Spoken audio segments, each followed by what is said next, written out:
Hello and welcome to the very wild episode.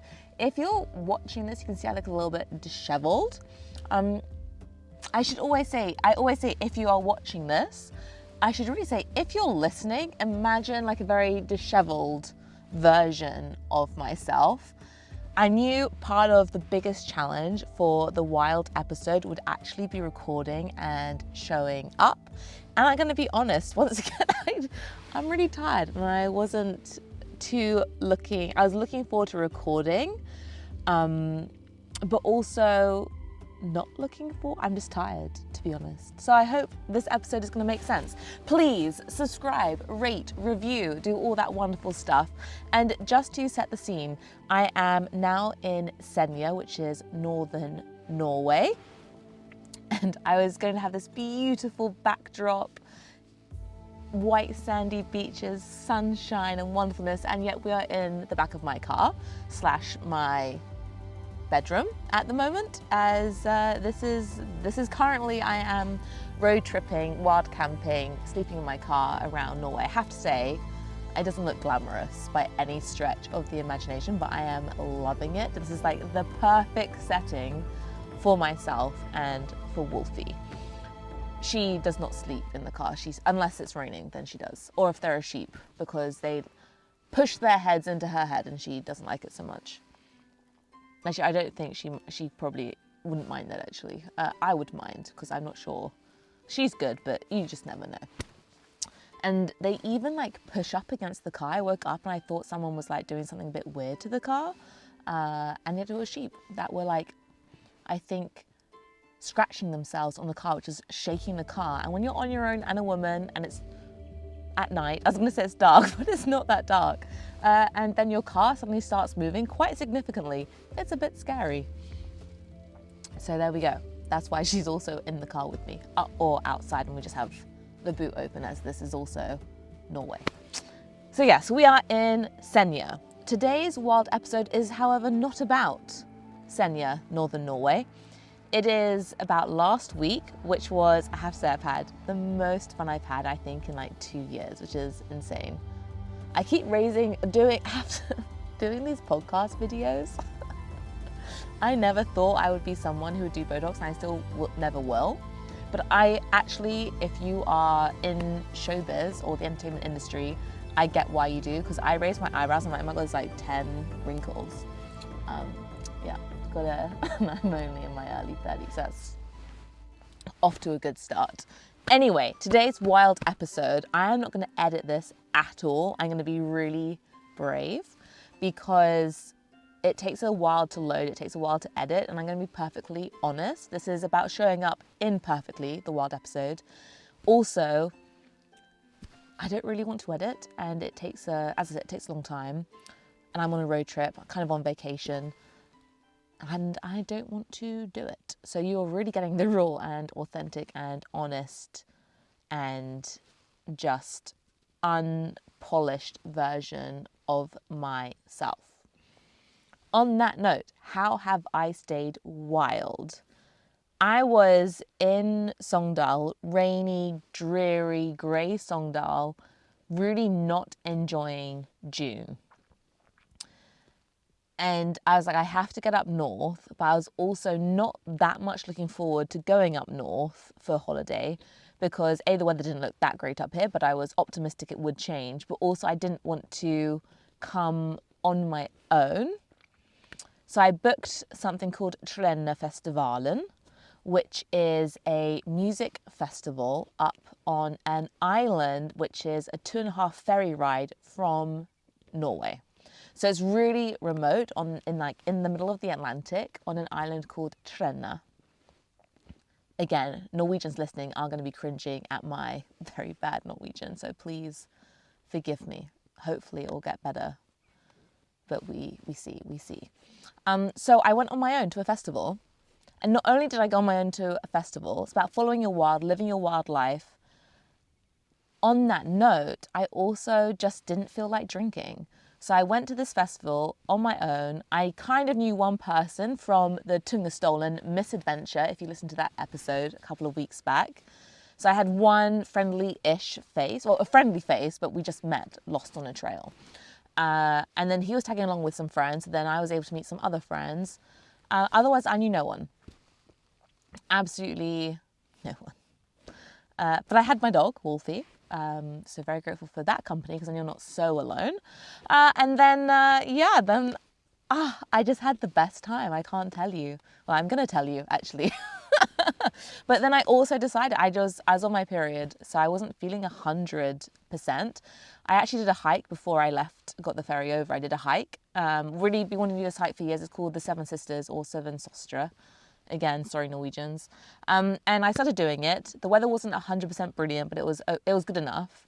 And I think I got an hour and I was like, everything feels so heavy. Like, we'll just keep going. Maybe it gets better. It got worse. And I was like, you know what? My lower back is sore. I feel awful. Let's just go back down. It's not being the best. The first day wasn't the best day.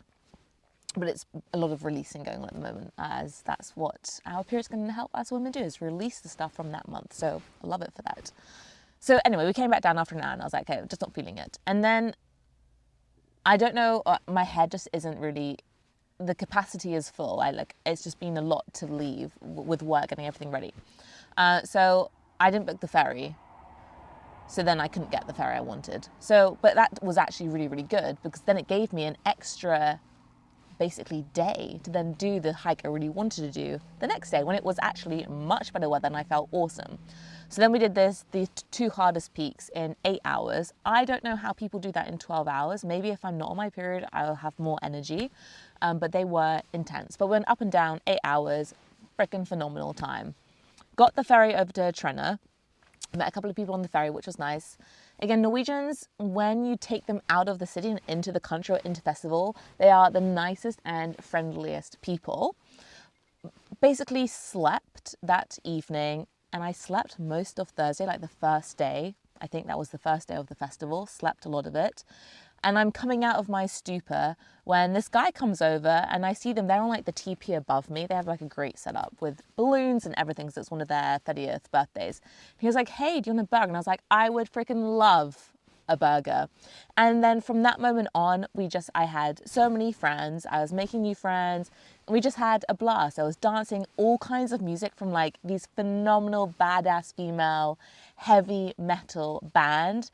They did it topless. It was theatrics. They were so cool. And there were lots of really badass female performers actually. Some were like real in their feminine power in such like a bold, obvious way, if that makes sense. And then others were like very much in the feminine power, but very the Sami, so a bit more spiritual, I guess, or a softer way of being in the power. So you could really see like the hard feminine power and the soft. So that was really awesome. The men were obviously great as well. And we had rap, we had pop, we had electronic, the whole thing. And some of it was like a 20-minute walk in a forest, which was so cool. And then the last day I was reading the program and I was like, who stays up till 5 a.m.? Like, that's insane. I will never be able to do that. Also, why would I want to? It's 5 a.m.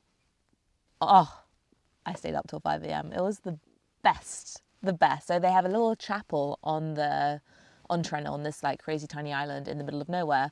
And that's where you have a rave. And you watch the sun go down, then you watch the sun come up. It was basically midnight sun here. And it was one of the best experiences I've ever had. And this whole like defining, I think what made this festival even more phenomenal is so when I was 17, 18, 21, 22, even traveling actually around that age and then a little bit after, I can't remember when I was able to stay up and it not really impact me the next day.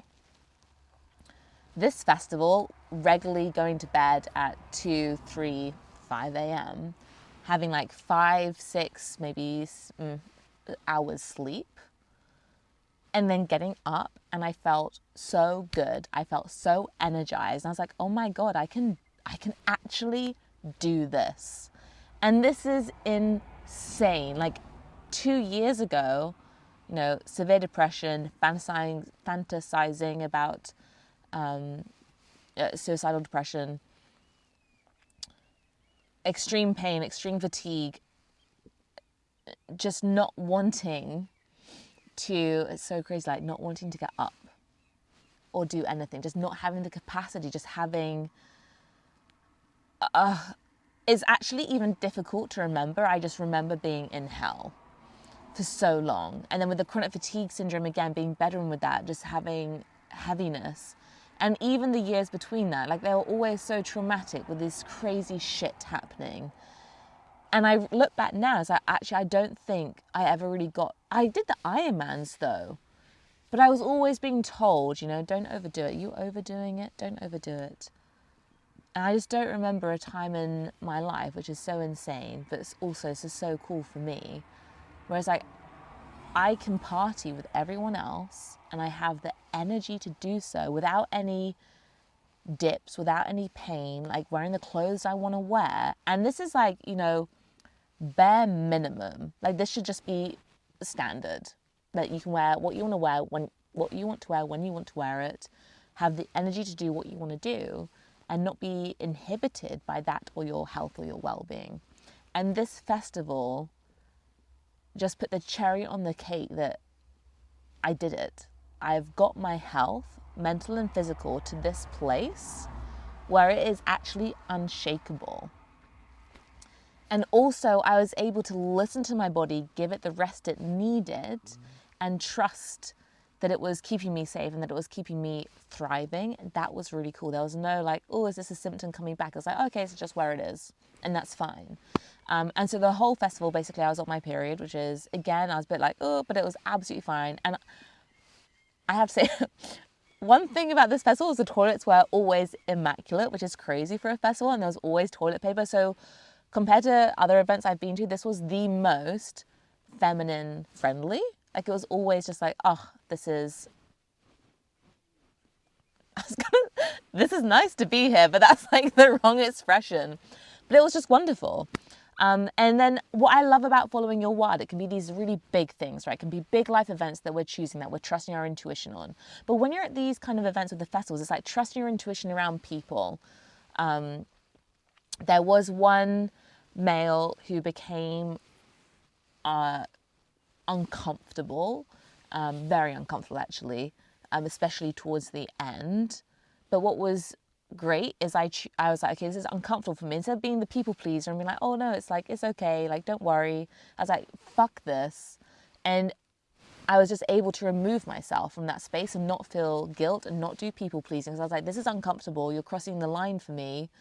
Like this isn't where we were at or going at all. And the body language was obvious, okay guys? So that was great. I was just like, okay, this isn't what this was meant to be, like boundaries are being crossed, and I just removed myself. And I was like, and I felt good about that, which was great. That should be, again, bare minimum, guys, healthy boundaries.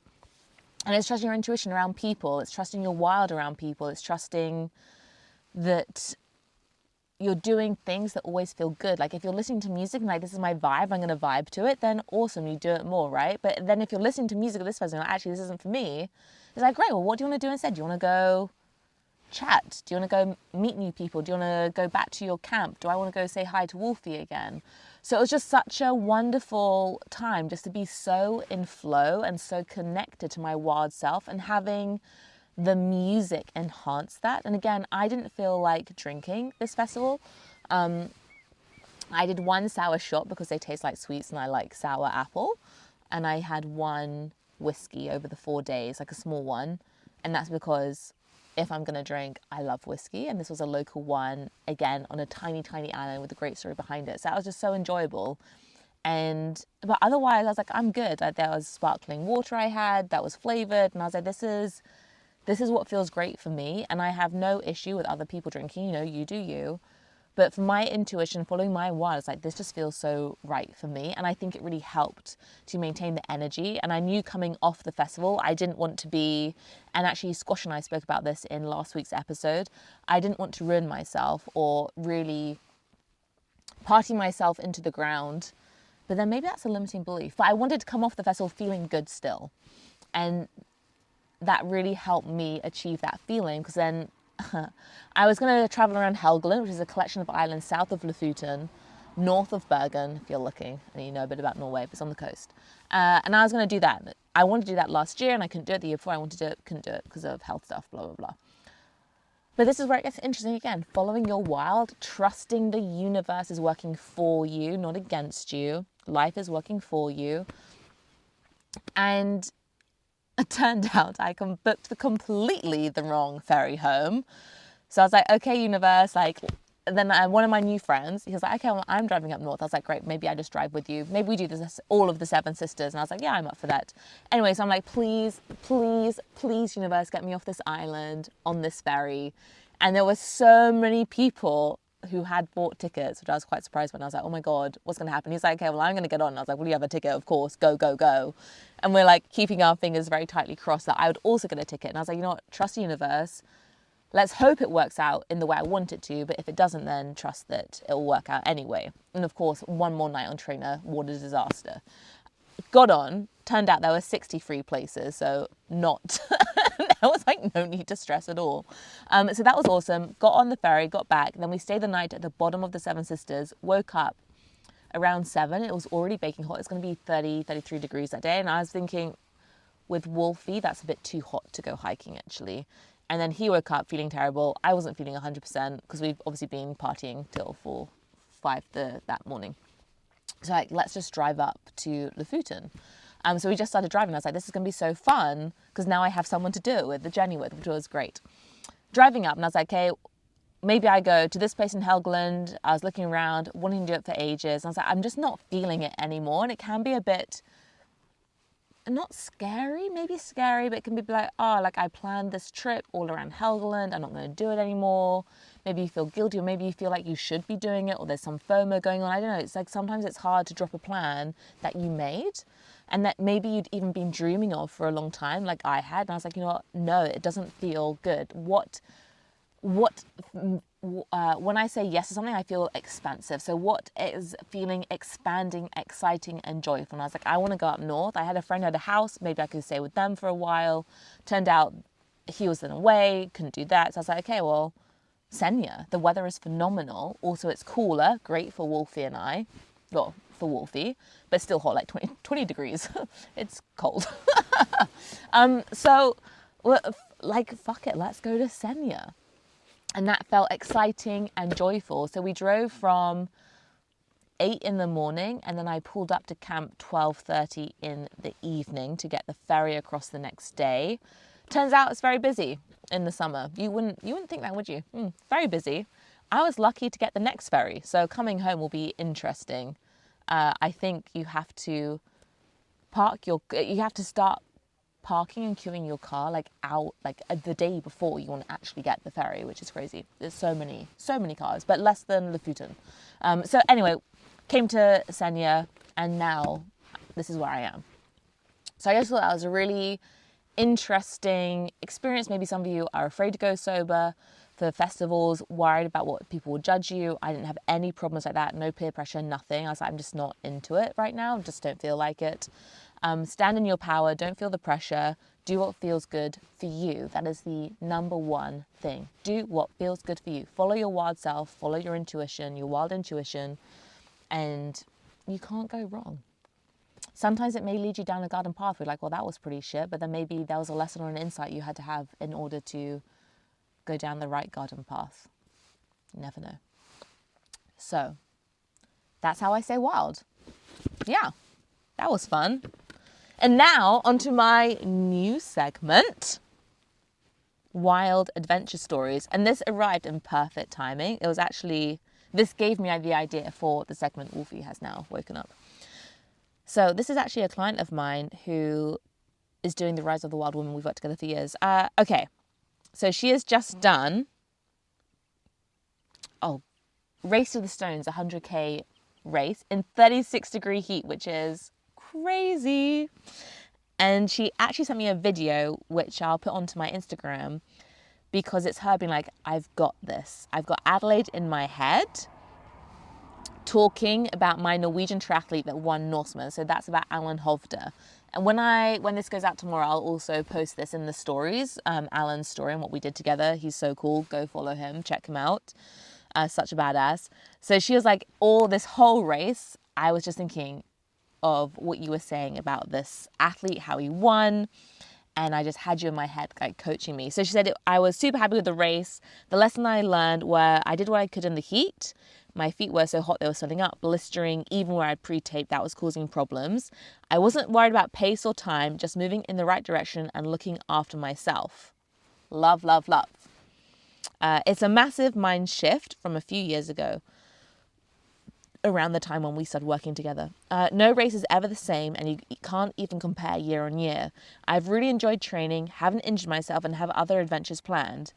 When she had a marathon to go in this race, she realised that she had it in the bag. She literally said, I've done an Ironman, I can go to Hurty Town and then run a marathon. Tried and tested, so even if I can't run this marathon, I can finish it.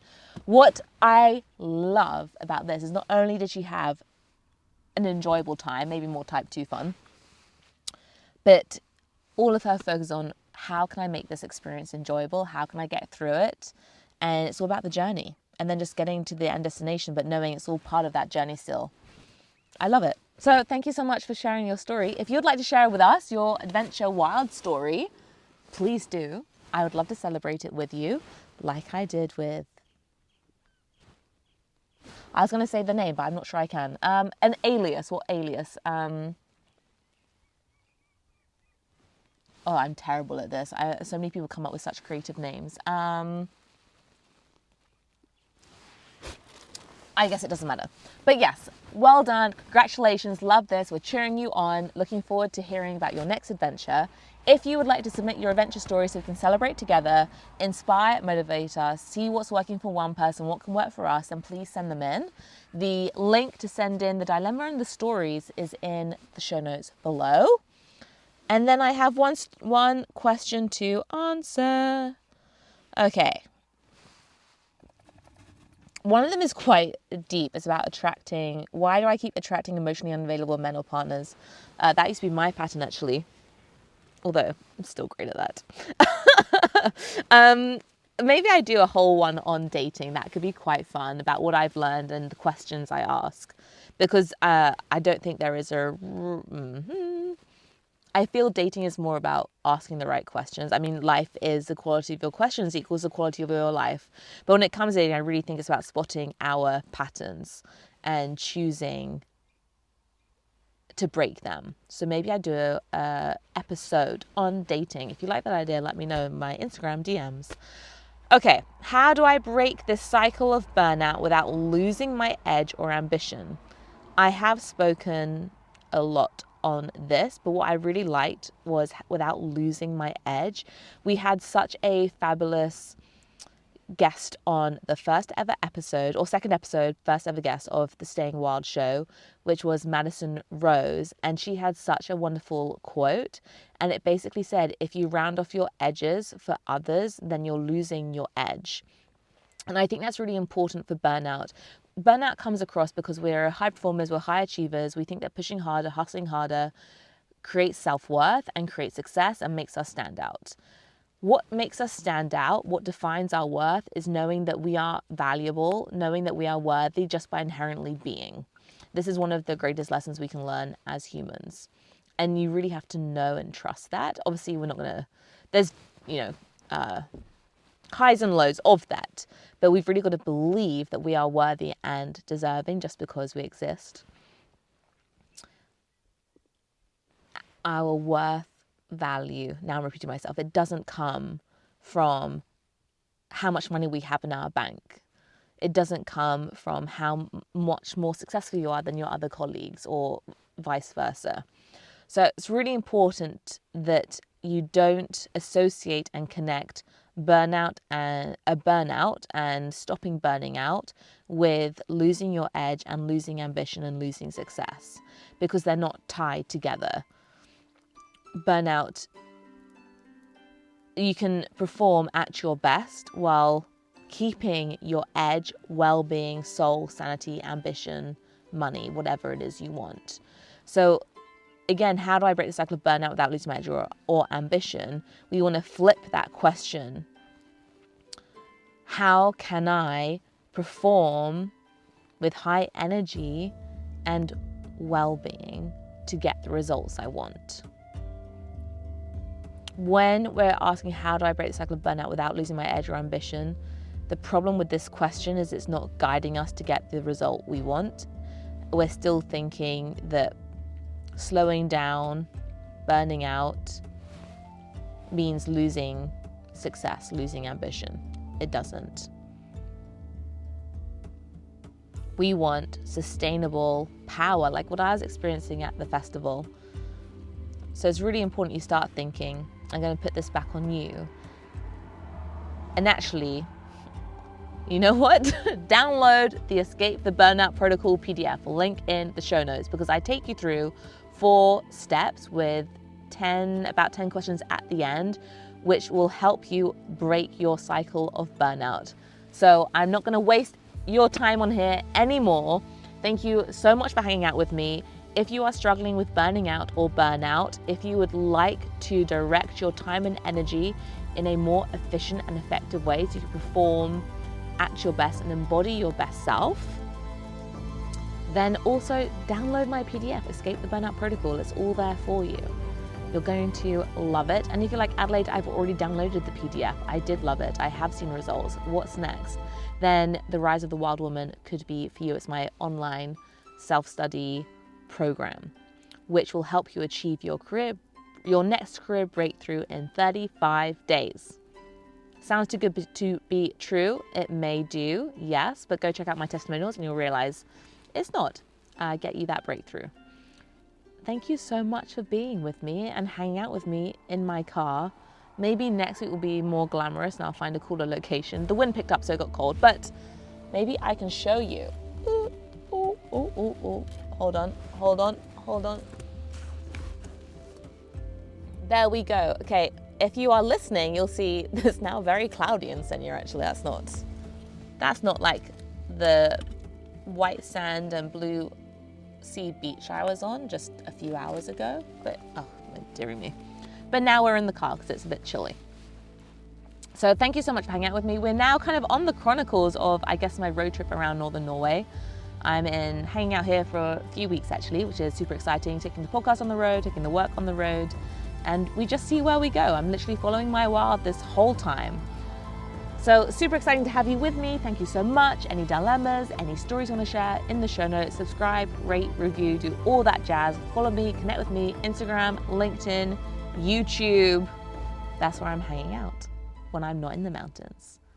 Have a wonderful, wild time wherever you are.